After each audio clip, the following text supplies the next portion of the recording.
இன்றைய நாளுக்கான தலைப்பு Kingdom of Heaven is like given talents. தாளந்துகள் கொடுக்கப்பட்ட ஒரு முதலாளியினுடைய காரியம் போல் பரலோக ராஜ்யம் இருக்கிறது. மத்தேயு எழுதின சுவிசேஷம் 25ஆம் அதிகாரம் 14-15 வசனங்களை நாம் பார்க்கும்போது, அன்றியும் பரலோக ராஜ்யம் பிரதேசத்துக்கு பிரயாணமாய் போகிற ஒரு மனுஷன் தன் ஊழியக்காரரை அழைத்து நாஸ்திகளை அவள் வசமாய் ஒப்பு கொடுத்தது போல இருக்கிறது.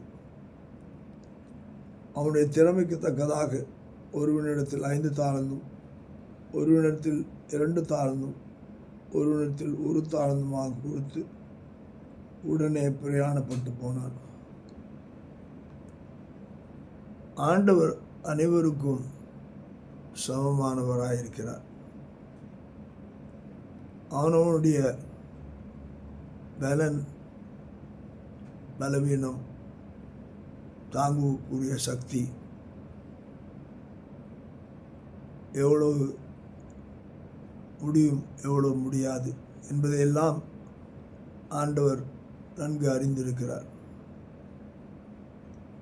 ஆனபடியில் தான் அங்கே நம்முடைய வாழ்க்கையில் ஒவ்வொருவருக்கும் வித்தியாசமான நிலைகளிலே ஆண்டவர் வைத்து இந்த தாழ்ந்துகளை நாம் எப்படி பயன்படுத்தி ஆண்டவருக்கு கனத்தை கொடுக்கிறோம், ஒரு வழியிலே நாம் எப்படி திருப்பி தரப்போகிறோம் என்பதை குறித்து அறிவு நமக்கு இதன் மூலமாக சொல்லப்படுகிறது.